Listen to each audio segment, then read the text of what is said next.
அது வழக்கம் தானே. அது ஒரு ட்ரெண்ட் பண்ணி விடுறாங்க. அது ட்ரெண்டிங்காக ஒரு விஷயங்கள் பண்ணுறாங்க. கேட்குறப்ப கொள்கை தலைவர்கள் யாருன்னே தெரிய மாட்டேங்குது. ஸோ அப்படி இருக்கிறப்ப விஜய்க்கு நாட்டை அரசியல் படுத்தப்படாத ஒரு கூட்டத்தை தலைமை தாங்குறாரா விஜய் அப்படின்னு ஒரு கேள்வி இல்லை. அதுக்கு அரசியல் களம் தான் அவருக்கு ஒரு சில விஷயங்கள் சொல்லி கொடுக்கணும். ஏன்னா இப்போ புதுசாக ஒரு 2-3 வருஷம் இன்னும் நிறைய நேரங்கள் இருக்குல்ல. ஒரு சில வேளை அவர்கள் எல்லாரும் எல்லா கட்சிகளும் எல்லாத்தையும் முறையாக கற்றுட்டு வர்றதில்லை. அப்படி முறையாக கற்றுட்டு வந்திருந்தா இந்த தமிழ்நாட்டில் இப்படிப்பட்ட பிரச்சனைகள் இப்போது திராவிட கட்சிகள் பழம்பெரும் கட்சிகள் 50 ஆண்டுகள் இந்த தமிழகத்தை ஆண்டு வருகிற கட்சிகள் இந்த 50 வருடம் ஆண்டு வந்துட்டும் இந்த தமிழகத்தில் கல்வி பிரச்சனை, மருத்துவ பிரச்சனை, மக்களுக்கு தேவையான அடிப்படைகள், சட்ட ஒழுங்கு பிரச்சனை, எல்லா பிரச்சனைகளும் இருக்குல்ல. நீங்கள் எல்லாம் முறையாக கற்றுட்டு தானே வந்தீங்க. கற்றுட்டு வந்ததுக்கப்புறம் ஏன் இவ்வளோ பிரச்சனை மக்களுக்கு வருது? அப்போ கற்றுட்டு வராத ஒருத்தர் கற்றுக்கிட்டுமே, கற்றுட்டு செய்யட்டுமே. சரி சார், கற்றுக் கொடுக்கறதுக்கு நிறைய பேர் தயாராக இருக்காங்க. கற்றுக்கிறதுக்கு விஜய் தயாராக இருக்கிறா? ஏன்னா சமீபத்தில் பிஜேபி தலைவர் நயினாரே ஒரு கேள்விக்கு சொல்லும் போது முதல் விஜய் திரிஷா வீட்டில இருந்து வரட்டும் அப்படின்ற மாதிரி சொல்லியிருந்தாரு. விஜய் அந்த மாதிரி எங்கன்னா வராரா? வந்தா தானே சார் சொல்லிக் கொடுக்க முடியும். நம்மளே போய் பட்டினப்பாக்கம் வீட்டில் போய் அவரை பார்த்துக்க முடியுமா, இல்லை பனையூர் ஆஃபீஸில் போய் அவரை பார்த்து சொல்லிக் கொடுக்க முடியும்? விஜய் ஒரு நடிகர், அதனால் அந்த ஒரு நடிகைக்கு ஒப்பிட்டு பேசுகிறாங்க, ரைட்டா? இந்த ஒப்பிட்டு பேசின ஒரு யோகியனான்ட்டு நம்மளுக்கு தெரியாதில்ல. அவர் யார் கூட இருந்துட்டு வர்றாருன்ட்டு நம்மளுக்கு தெரியாதில்ல. அதனால் அதை பற்றி கருத்துக்கள் ஒன்றும் இல்லை. சார், இப்போ திரும்பவும் சேலம்ல நடைபெற்ற தமிழக வெற்றி கழகத்தோட கூட்டணியில் இதில் 2 பேர் திரும்ப இறந்துருக்காங்க. ஸோ அதை பற்றி உங்களோட கருத்து என்ன? இல்லை, அதாவது ஃபஸ்ட்டு 42 பேர் இருந்தாங்க, அடுத்து 2 பேர் தொடர்ந்து இந்த மர்மங்கள் நிகழ்ந்துகிட்டே இருக்குது. தமிழக அரசியல் வரலாறு நிறைய கட்சிகள் லட்சக்கணக்கான மக்களை வச்சு பெரிய பெரிய அரசியல் மாநாடுகள் எல்லாம் நடத்தும் பொழுது இது போன்ற இழப்புகள் நடந்தது கிடையாது தமிழகத்துக்கு. இப்போ ஃபஸ்ட்டாக ஒரு அரசியல் கட்சி 1 லட்சம் பேர் பங்கேற்றிருப்பாங்களா அந்த கூட்டத்தில். அந்த ஒரு கூட்டத்தில் 42 பேர் இறந்துருக்காங்க அப்படின்னா அதில் ஏதோ ஒரு டவுட் இருக்குல்ல, சந்தேகத்திற்கு இடமா ஏதோ ஒரு இது இருக்குது. அது சிபிஐ விசாரணை போயிட்டுருக்கு. கண்டிப்பாக அது இவருடைய வளர்ச்சி பிடிக்காத ஒருத்தர் பண்ணலாம், அது பண்ணுறதுக்கு வாய்ப்பு இருக்குது. இல்லை அது உண்மையிலேயே நடந்ததா, இல்லை வளர்ச்சி பிடிக்காமல் இருந்த ஆப்போசிட் பார்ட்டிங்களை அதை செஞ்சாங்களான்றது சிபிஐ விசாரணையில் தான் தெரியணும். அது கடவுளுக்கு தான் வெளிச்சம். தொடர்ந்து திமுக அதிமுக தான் தமிழகத்தை ஆண்டு இருக்கிறது. இவங்க தனித்து ஆள்றாங்க. அதனால தான் இன்னைக்கு நிறைய கோரிக்கைகள் நிறைவேற்றப்படாமல் இருக்கு. ஒருவேளை கூட்டணி ஆட்சி அந்த மாதிரி ஒன்று நடந்தா எல்லா இந்த பூர்ண மதுவில் கூட காங்கிரஸோட ஒரு முக்கிய குறிக்கோளை கூட இருக்கு. அது கூட நடக்குது. யார் சொன்னது தனித்து ஆள்றாங்கன்ட்டு? அவங்க கூட்டணி கட்சிகளோட தானே இருக்கிறாங்க. இப்போது கூட்டணி இல்லாமல் டிஎம்கே தேர்தலை சந்திச்சிருக்கா, ஏடிஎம்கே ஏதோ 1-2 தேர்தல் சந்திச்சிருக்கு. ஆனால் கூட்டணி கட்சிகள் எல்லாம் சேர்த்து தான் அவங்க பண்ணுறாங்க. கூட்டணி கட்சி தலைவர்கள் இப்போது டிஎம்கே கூட்டணி கட்சி தலைவர்கள் அண்ணன் திருமாவளவன் அவர்கள் இவர்கள்லாம் ஒரு மிகப்பெரிய அரசியல்வாதிகள், மக்களோடு மக்களாக, அதுவும் பாமர மக்கள் கூட களமாடுகிற ஒரு சிறந்த அரசியல்வாதிகள் இல்லையா? அப்போ இவங்கெல்லாம் அந்த கூட்டணியில் இடம் பெற்றிருக்கிறாங்க. ஐயா வைகோ அவரை நம்ம சொல்லணும்னு அவசியமே இல்லை, எல்லாமே சூப்பர் பெஸ்ட்டு தலைவர்கள். இவங்கெல்லாம் அந்த கூட்டணியில் இடம் பெறுறப்போ இவங்க எப்படி அனுமதிக்கிறாங்க? மது விற்பனைக்கு எப்படி அனுமதிக்கிறாங்க? சட்ட ஒழுங்கு பிரச்சனை எப்படி போகுது? அவங்க சார்ந்த கூட்டணி அதை ஏன் எதிர்த்து குரல் கொடுக்க மாட்டேன்றாங்க? இதெல்லாம் நம்ம யோசிக்கணும். இப்போது கூட்டணி கட்சியோட இவங்க சேர்ந்து கூட்டணி கட்சியோட ஆண்டா கூட இந்த பிரச்சனைகள் வரதானே செய்யுது. அப்போ அதனால என்ன பிரயோஜனம் இருக்குது மக்களுக்கு?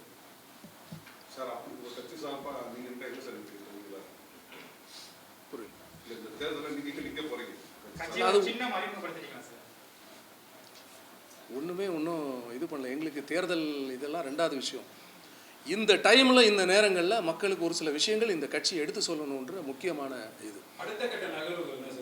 அடுத்த கட்ட நகர்வுகள் இதெல்லாம் இன்னும் பப்ளிசிட்டி பண்ணுங்கள். அடுத்த கட்ட நகர்வுகள் இந்த பப்ளிசிட்டியாக நமக்கு கொடுத்துரும். இந்த விஷயங்கள் மக்களுக்கு போய் சேரட்டும்.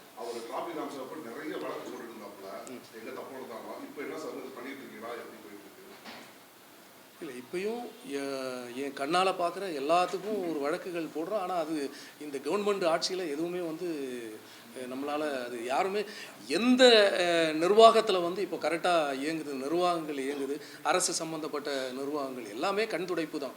என்ன வழக்கு போட்டாலும், எது நீங்கள் கொடுத்தாலும், எந்த பொதுநல வழக்குகளும் முறையாக ஏற்றுப்படுகிறதா இல்லை, எல்லாமே கண் துடைப்பு தான் பண்ணுறாங்க. அதனால எந்த பிரயோஜனம் கிடையாது. லஞ்சம் வந்து ஒழிக்கக்கூடாதுன்னு சொல்றாங்க. ஆனா என்ன சொல்றாங்கன்னா அவர் டிக்கெட் யாரும் விற்கிறாங்க அதை மட்டும் கேட்க மாட்டாங்க. ஊழலை ஒழிப்புன்னு சொல்லி தான் அவர் சொல்றாரு. ஆனா புலிப்படத்துல வந்து அவர் கட்டாம அதை மறைச்சிட்டு அவரே அதை செஞ்ச ஊழல் தான் விஜய். ஸோ அதை இல்லை, அதாவது இப்போ விஜயை வந்து ஒப்பிட்டு பேசுகிறதுக்கு நான் அவரை பற்றி என்ன பேசுகிறது, அவருடைய ஊழலை வந்து நிச்சயமாக ஒழிக்க முடியும், அதில் வந்து மாற்று கருத்து கிடையாது. லஞ்சம் வாங்குறவங்க, அதாவது லஞ்சம் வாங்குறவனுக்கு சரியான தண்டனைகள் வழங்கப்படுகிறது. அந்த தண்டனைக்கு பயந்து அரசு அதிகாரிகள் யாரும் அதிகமாக ஊழல்கள் வந்து பண்ணுறது இல்லை அப்படின்ட்டு நான் சொல்கிறேன். ஆனால் நீங்கள் நம்மளை ஆண்டுட்டு இருக்கிற கவர்மெண்ட்டே அவ்வளோ ஊழல் செய்யுது. நம்மளை ஆண்டுட்டு இருக்கிற டிஎம்கே கவர்மெண்ட் என்ன ஊழல் செய்யலையா? நான் கேட்குறேன், டிஎம்கே கவர்மெண்ட் ஊழல் செய்யலையா? சுகாதாரத்துறையில் 2 கோடி ஊழல் செஞ்சுருக்கு. ஏன் அதெல்லாம் விடுங்களேன். நீங்கள் கக்கூசு கழுவுறதுக்கு 1000 கோடி ஊழல் செஞ்ச கட்சி எதுங்க? நம்ம கட்சி தானே, ஆண்டுட்டு இருக்கிற கட்சி தானே. அப்போ இதை விட ஒரு பெரிய ஊழலா, பெரிய லஞ்சமா, பெரிய இது எல்லாம் ஒன்று தாங்க. இவங்களே பண்ணுறதா தானே பண்ணுறாங்க. ஊழல் பண்ணால் நிறைய இலவசம் கொடுக்குறாங்க. இப்போ ரீசெண்டாக கூட 5000 ரூபாய் கொடுத்துருக்காங்க. இது பெண்களுக்கு ஒரு மிகப்பெரிய ஒரு பெரிய சப்போர்ட்டாக இருக்குது. பெரிய சப்போர்ட். 5000 ரூபாய் கொடுத்த உடனே அந்த குடும்பத்துக்கு நீ எந்த பிரச்சனையும் கிடையாது. அவங்க சாகிற வரைக்கும் ஹாப்பியாக சந்தோஷமாக இருப்பாங்க. ஒன்றுமே பிரச்சனை இல்லை. ஏங்க 5000 ரூபாய் இப்போ கொடுக்குறாங்க, ரைட்டா? தேர்தல் பயம் வந்துருச்சு அவங்களுக்கு. 5000 ரூபாய் கொடுக்குறாங்க. இவங்க ஆட்சிக்கு வந்து உடனே பாருங்கள், அடுத்த மாதத்துல 50,000 அந்த அப்பாவி மக்கள்கிட்ட கலெக்ஷன் பண்ணிக்குவாங்க. அரசு நிர்வாகம் அது இதுன்ட்டு லொட்டு லொசுக்குன்னு எல்லாத்துலேயும் கலெக்ஷன் பண்ணி தேத்திடுவாங்க. இது ஏன் அப்படின்னா, நான் என்ன சொல்கிறேன்னா, சுகாதாரத்துறையில் அத்தனை பேர் வந்து அத்தனை மக்கள், அதாவது ஒரு நாள் வந்து நீங்கள் தமிழ்நாடு பூரா சுகாதாரத்துறை வந்து இயங்காமல் இருந்தால் என்ன நடக்கும்? எல்லாமே நாற்றம் அடிக்கும் ஃபுல்லாக, ரைட்டா? இப்போ அந்த தமிழ்நாடு பூரா நாரி போயிடும். அப்போ அவங்க அவ்வளோ தெருவுக்கு வந்து வீதிக்கு வந்து அவ்வளோ போராடினாங்க. அவங்கள வந்து பணி நிரந்தரம் பண்ணுறதுக்கு உங்களுக்கு எந்த இதுவும் இல்லை. ஆனால் இன்றைக்கி 5000 ரூபான்னு உங்களுக்கு தேர்தல் பயம் வந்தது. நீங்கள் தோற்றுருவீங்கன்ட்டு பயம் வந்தவுடனே 5000 ரூபாய் எல்லாருக்கும் டான்னு அக்கௌண்ட்டில் கிரெடிட் பண்ணி விட்டீங்க. இப்படி தான் சொல்ல முடியும். கல்லூரி பெண்களுக்கு பார்த்தீங்கன்னா லேப்டாப் இலவசமாக. ஐயோ, நீங்கள் அம்மையார் ஆட்சி காலத்து, அதாவது ஏடிஎம்கே டிஎம்கே 2 பேர் தானே பண்ணுறீங்க. கலர் டிவி கொடுக்குறீங்க, அதெல்லாம் கொடுத்துட்டு தானே இருக்கிறீங்க. எதுக்கு இந்த இலவசம்? நீங்கள் தப்பு செய்கிறீங்க, அதனால தான் இலவசம் கொடுக்குறீங்க. நீங்கள் நல்லது செஞ்சால் நீங்கள் ஏன் இலவசம் கொடுக்கணும்? திராவிட கட்சிகள் இப்போ மக்களுக்கு நிறைய நல்ல திட்டங்கள் கொண்டு வந்திருக்காங்க. அப்படி இருந்து உங்களை போன்ற கட்சிகள் ஏன் தொடர்ந்து அவங்க விமர்சனம் வச்சுட்டே இருக்கீங்க? அதுக்கான அடிப்படை காரணம் தான் என்ன? திராவிட கட்சிகள் நல்ல விஷயங்களை கொண்டு வந்திருக்காங்க, மக்களுக்கு நல்லது செஞ்சுருக்காங்களா? அதான் நான் சொல்லணேன். அதாவது மது ஆலைகளை அவங்களே வந்து வச்சுக்கிறாங்க, அவங்களே வந்து சாராயம் காய்ச்சி ஃபுல்லாக பாக்கெட் போட்டு விற்று லாபம் சம்பாதிக்கிறாங்க. இது வந்து மதுக்கடைகள். அடுத்தது வந்து கனிம வள கொள்ளை அமோகமாக நடைபெறுது. அதாவது திருநெல்வேலியில் ஒரு மாவட்டம், அந்த ராதாபுரம்ன்ற மாவட்டம். இந்த மாவட்டத்தில் வந்து 20 குவாரிகள், அதாவது ஒரு கிராமத்தில் வந்து ஒரு குவாரி இருந்தாலே எவ்வளோ கஷ்டப்படுறாங்க அங்கே இருக்கிற மக்கள். யோசிச்சு பாருங்க. அதாவது எப்போயுமே லாரி, அவ்வளோ புழுதி, டஸ்ட் அலர்ஜி, அது இதுன்னு அவ்வளோ பிரச்சனை, அவ்வளோ வெடிக்கிறாங்க. சத்தம் கேட்டு வயசான ஆளுங்கள்லாம் ஹார்ட் அட்டாக் வந்து எத்தனை பேர் செத்து போகிறான் ஒரு குவாரி இருக்கிறப்போ. அப்போது ஒரு ராதாபுரம்ன்ற ஒரு பிளேஸில், ஒரு கிராமத்தில் 20 குவாரிகள். இது யார் அனுமதி கொடுத்தது? சரி, ஓகே, 20 குவாரிகள் வந்து அனுமதி கொடுத்துட்டீங்க, ஓகே, அட்வைசபிள். அந்த 20 குவாரிகளில் இந்த ஒரு குவாரிக்கு வந்து மினிமம் வந்து டெப்த் எவ்வளோ ஆழம் வந்து நீங்கள் பள்ளம் போட முடியும்? 20 அடி, கரெக்டாக? இந்த 20 அடி அனுமதிக்கப்பட்ட வரையறை. ஆனால் 100-150 அடிக்கு மேலே பள்ளம் போட்டு, அவ்வளோ பள்ளம் போட்டு 20 குவாரிகளை இது டெண்டர் போட்டு அவ்வளோ கோடியாக சம்பாதிக்கிறீங்களே. இது யாரோட பணம்? அந்த நிலத்தடி நீர் என்ன ஆகும்? அங்கே இருக்கிற வெடிமருந்து பொருட்கள் யூஸ் பண்ணுறதுனால எத்தனை அப்பாவி மக்கள் கேன்சர் போன்ற நோய்களால் வந்து செத்து போகிறாங்க. இது யார் பொறுப்பு? இந்த பணத்தை எல்லாம் வச்சு ஒரு அரசு நடத்தணுமா, ஒரு கவர்மெண்ட் நடத்தணுமா? சொல்லி பாருங்கள். சரி, ஓகே, இதை கூட நம்ம ஓரமாக ஒதுக்கி வச்சுருவோம். இது கனிம வள கொள்ளை இப்படி இருக்கட்டும். கன்னியாகுமரி மாவட்டத்தை நாசப்படுத்திட்டாங்க. அவ்வளோ அழகாக இயற்கை எழில் கொஞ்சுகிற ஒரு நல்ல மாவட்டமாக கன்னியாகுமரி மாவட்டம் இருந்தது. அங்கே வந்து மணல் கொள்ளை, கனிம வள கொள்ளை அப்படின்னு மொத்த மலைகளையும் உடச்சிட்டாங்க. அவ்வளோ இது மண்ணை டெண்டர் அடித்து ஒரு நாசப்படுத்திட்டாங்க. சரி, இதெல்லாம் நீங்கள் பண்ணிட்டீங்க, ஓகே, உங்கள் அரசியல் இதுக்காக பண்ணிட்டீங்க, சரி ஓகே. மக்களுக்கு நன்மை பயக்கிற இது அதாவது கஞ்சா இப்போ உங்களுக்கு வந்து தமிழ்நாட்டில் எல்லா இடத்துலையும் கிடைக்குதுங்க. இது பதில் சொல்லுங்கள். கஞ்சா வந்து தமிழ்நாட்டில் எல்லா இடத்துலையும் கிடைக்குதுங்க. கல்லூரி பள்ளிக்கூடங்கள் கிடைக்குதுங்க. கஞ்சா பள்ளிக்கூடத்தில் வந்து கஞ்சா கிடைக்குதுங்க. சிறுவர்கள் கஞ்சா சாப்பிட்றாங்க. ரைட்டா? இந்த கஞ்சா இப்போ சமீபத்தில் பாருங்கள், ஜாபர் சாதிக் உங்கள் டிஎம்கே கட்சியில் முக்கிய நிர்வாகி 2000 கோடி ரூபாய் மதிப்புள்ள கஞ்சாவோட பிடிபட்டிருக்காங்க. ரைட்டா? அப்ராஸ் நவாஸ் உங்களுடைய டிஎம்கே கட்சி தானே, டிஎம்கே கட்சி நிர்வாகி தானே, அவன் 300 கோடி மதிப்புள்ள கஞ்சாவோட பிடிபட்டிருக்கிறான். என்னங்க நடக்குது தமிழ்நாட்டில்? எனக்கு தெரியாமல் கேட்குறேன், என்ன நடக்குது? 2300 கோடி மதிப்புள்ள கஞ்சா வந்து தமிழ்நாட்டில் உங்கள் கட்சி நிர்வாகி பிடிபட்டிருக்கிறான். அப்படின்னா தமிழ்நாட்டில் என்ன கட்சி ஆளுங்களை நீங்கள் எப்படிப்பட்ட கட்சி ஆளுங்களை நீங்கள் வச்சுருக்கிறீங்க? யோசிச்சு பாருங்கள். 72,000 கிலோ கஞ்சா 2021 2023 பிடிபட்டிருக்கு உங்கள் ஆட்சியில். 2021 2023 72,000 கிலோ கஞ்சா பிடிபட்டிருக்கு. அப்போ கஞ்சாவை யாருங்க சப்ளை பண்ணுறீங்க? எனக்கு புரியவே மாட்டேங்குது. இந்த கஞ்சாவால் அழிகிறது யாரு? இளைஞர் தலைமுறை, இளைஞர் சமுதாயம். தமிழ்நாட்டில் வந்து அதிகமாக விபத்துக்கள் நடக்கிறது வந்து எங்கெங்க? மன்னிச்சிடுங்க, இந்தியாவில் வந்து மிக அதிகமாக விபத்துக்கள் நடக்கிறது தமிழகத்தில். முதலிடம் வகிக்குது சாலை விபத்துகள். இந்த சாலை விபத்துக்கள் எப்படி நடக்குது? கஞ்சா போட்டு பசங்க இந்த பைக் ரேசிங் அது லொசுக்குன்னு பண்ணுறாங்கல்ல, அப்படிதானே இறந்து போகிறாங்க. தாய்மார்கள் ஒரு குழந்தையை பெற்றெடுத்து வளர்த்தி அவ்வளோ கஷ்டப்பட்டு ஆளாக்குன. சரி சார், கற்றுக் கொடுக்கறதுக்கு நிறைய பேர் தயாராக இருக்காங்க. கற்றுக்கிறதுக்கு விஜய் தயாராக இருக்கா? ஏன்னா சமீபத்தில் வந்து பிஜேபி தலைவர் நயினாரே வந்து ஒரு கேள்வி சொல்லும் போது முதல் விஜய் திரிஷா வீட்டிலேருந்து வரட்டும் அப்படின்ற மாதிரி சொல்லியிருந்தாரு. விஜய் அந்த மாதிரி எங்கன்னா வராரா? அது வந்தால் தானே சார் சொல்லிக் கொடுக்க முடியும். நம்மளே போய் பட்டினப்பாக்கம் வீட்டில் போய் அவரை பார்த்துக்க முடியுமா, இல்லை பனையூர் ஆஃபீஸில் போய் அவரை பார்த்து சொல்லிக் கொடுத்துட முடியும்? இந்த ஒப்பிட்டு பேசின ஒரு யோகியனான்ட்டு நம்மளுக்கு தெரியாதுல்ல, அவர் யார் கூட இருந்துட்டு வர்றாருன்னு நமக்கு தெரியாது. அதனால அதை பற்றி கருத்துக்கள் இல்லை. தாய்மார்களுடைய நிலை, அவங்க நடைபிணங்களாக வாழ்கிறாங்களா இல்லையா? ஒரு மகனை பறி கொடுத்து நடைபிணங்களாக வாழ வேண்டிய ஒரு சூழல் தமிழ்நாட்டில் வருதா இல்லையா? இது எதனால் வருது? இந்த கஞ்சா புழக்கத்தால் வருது. இதை வந்து உங்களால் கட்டுப்படுத்த முடியுதா? சட்டம் ஒழுங்கு சரியாக இருக்காங்க உங்கள் ஆட்சியில்? நான் கேட்குறேன், சட்டம் ஒழுங்கு சரியாக இருக்கா? ஆனால் ஆம்ஸ்ட்ராங் அவர்களை படுகொலை செஞ்சாங்களே, இதுவரை கண்டுபிடிச்சிங்களா யாருன்னு கண்டுபிடிச்சா? 25 லாக்அப் டெத்து உங்கள் ஆட்சியில் தான் நடந்திருக்கு. அப்போ சட்ட ஒழுங்கு கரெக்டாக இருக்கா? இது ஒன்றுமே இல்லாமல், இது ஒன்றுமே சரி பண்ணாமல் ஆட்சி டிஎம்கே ஏடிஎம்கேனா மக்களுக்கு என்னதாங்க இதில் முடிவு? இதுதான் நான் கேட்குறேன்.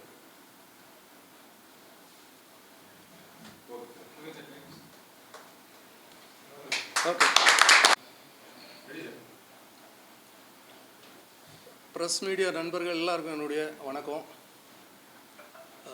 மகாத்மா காந்தி மக்கள் கட்சியுடைய ஒரு சில விஷயங்களை பேசுகிறதுக்கு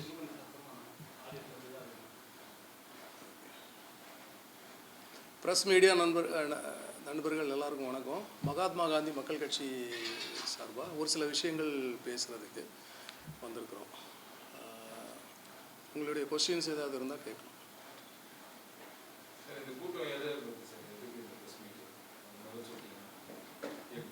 தேர்தல் வந்து கிட்ட நெருங்கிட்டு இருக்கப்ப திடீர்னு நீங்க தமிழ்நாடு கட்சி ஆரம்பிக்கிறதுக்கு எதற்காக சார்?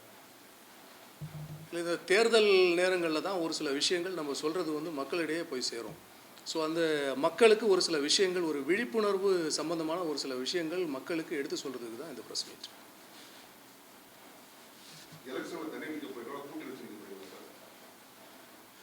அது எங்கள் கட்சி தலைமையோட பேசி முடிவு பண்ணிட்டு சொல்லுவோம்.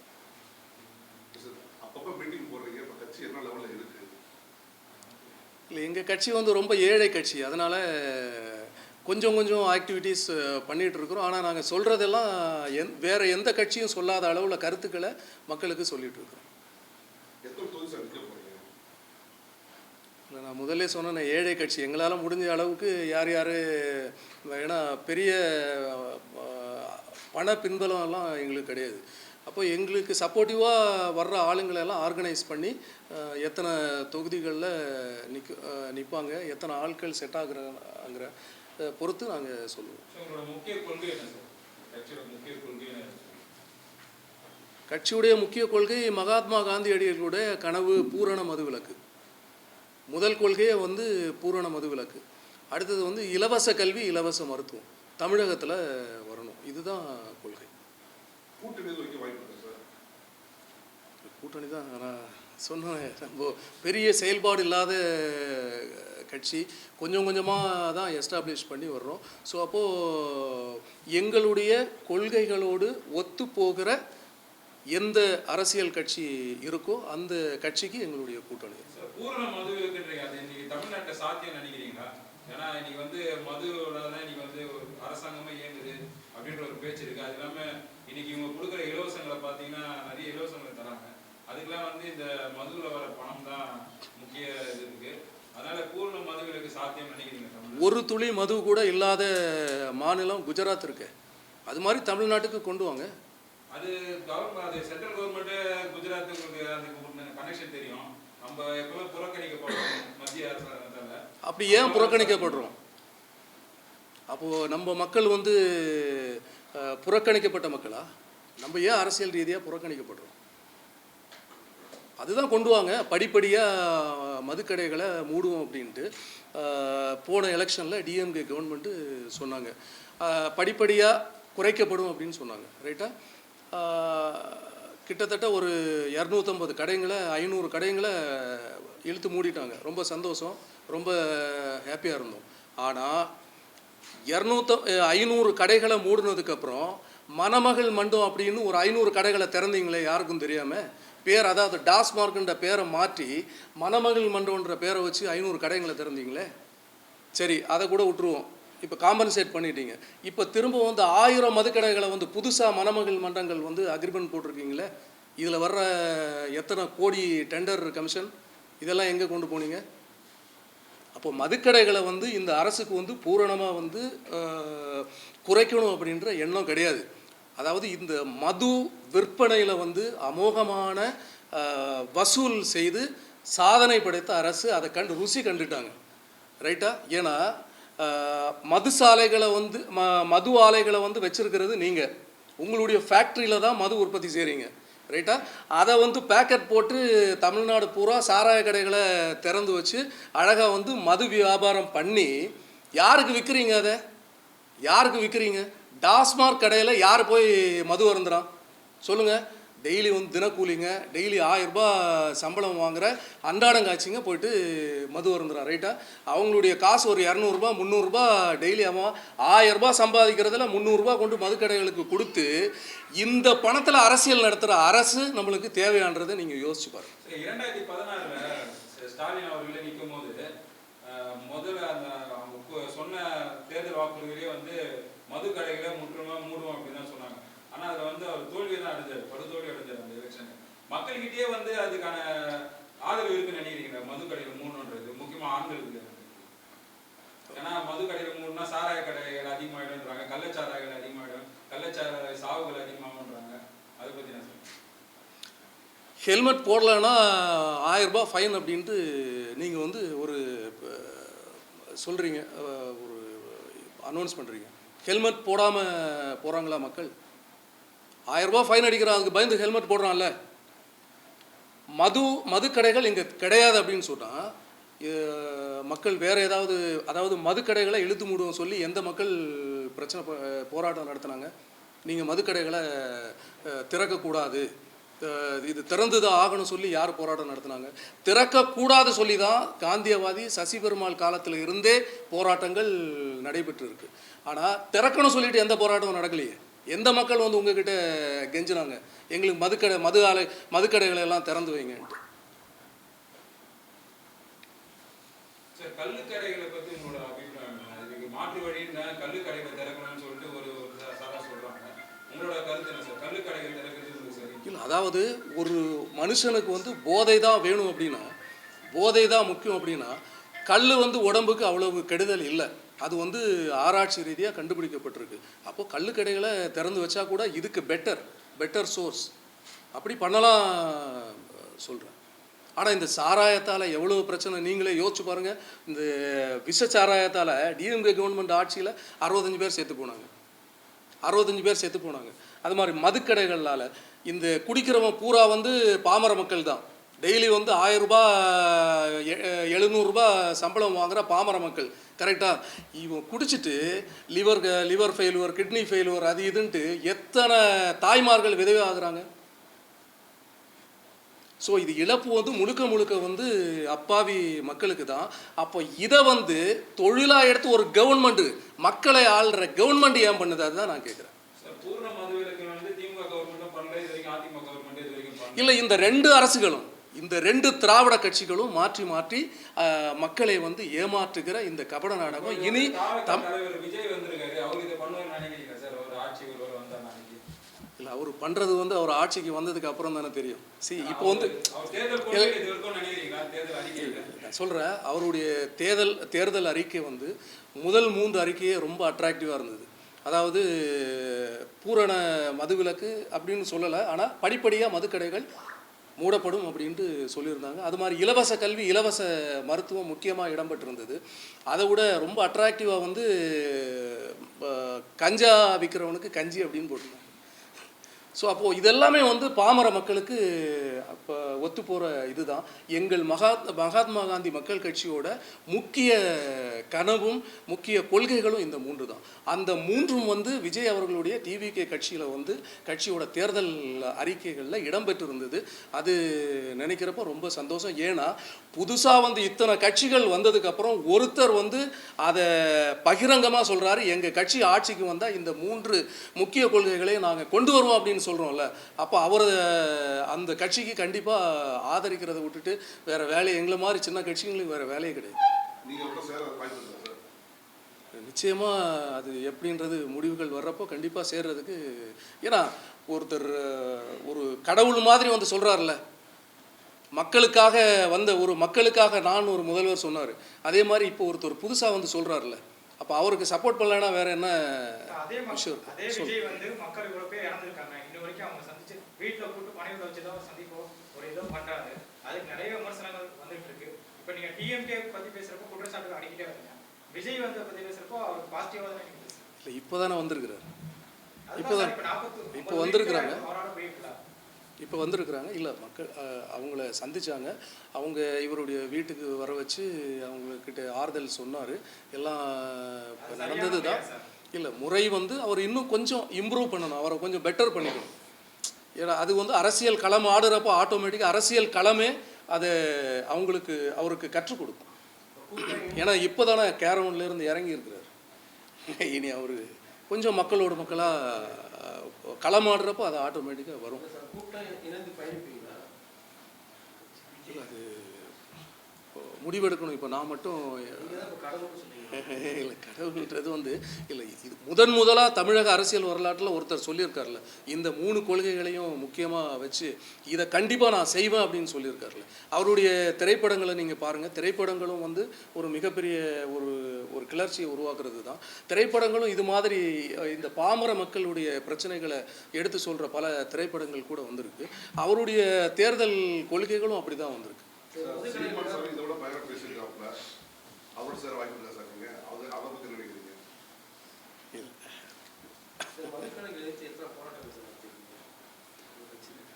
அதாவது எங்களுடைய கட்சி வந்து 2015 வந்து பதிவு செய்யப்பட்டது. அப்புறம் 2020 தான் அந்த கட்சியில் நான் மாநில தலைவராக தேர்ந்தெடுக்கப்பட்டேன். இப்போ ஒரு 3 வருஷங்கள் இதில் ஐயா டிராஃபிக் ராமசாமி அவர்கள் எங்கள் கூட கொஞ்ச நாள் இந்த கட்சியில் பயணித்தார். ஒரு சில விஷயங்கள் அந்த மதுக்கடைகள் திறப்புக்கு நிறைய 2018-19 நிறைய போராட்டங்கள் வந்தது. அப்போல்லாம் நிறைய போராட்டங்களில் கலந்து கொண்டிருக்கிறோம். ஏன்னா நான் இப்போது காந்தியவாதி சசி பெருமாள் அவர்கள் 50 வருடம் மதுவிற்கு எதிராக அவ்வளோ பெரிய போராட்டங்களை நடத்தி அவர் கடைசியில் இவர் வந்து மதுவுக்கு எதிராக இவ்வளோ போராட்டங்கள் நடத்துகிறாருன்றது 50 வருஷம் கழித்து அவர் இறந்தப்போ தான் மக்களுக்கே தெரிஞ்சுது இப்படி ஒரு மனுஷன் இருக்கிறாங்க அப்படின்னு. அப்போ நாங்கள் இது மாதிரி சின்ன சின்ன கட்சிகள் வந்து வெளியே தெரியறதில்ல. நாங்கள் பண்ணுற போராட்டங்கள் வெளியே தெரியறதில்ல, நாங்கள் பேசுகிறதும் வெளியே தெரியறதில்ல. இதே மீடியா ஊடகங்கள் தான் அதை மக்களுக்கு எடுத்துகிட்டு போய் சொல்லணும். சார், விஜய் ரசிகர்களை வந்து தொடர்ந்து தற்கொலைன்னு வந்து ஒரு வார்த்தையை சொல்லி பயன்படுத்தி பார்க்குறாங்க. அதை பற்றி ஒரு கட்சி ஒவ்வொரு அவங்களுக்கு ஆப்போசிட்டாக இருக்கிற கட்சி ஆளுங்களை ஒரு பேரை போட்டு அடைமொழி போட்டு கூப்பிட்டு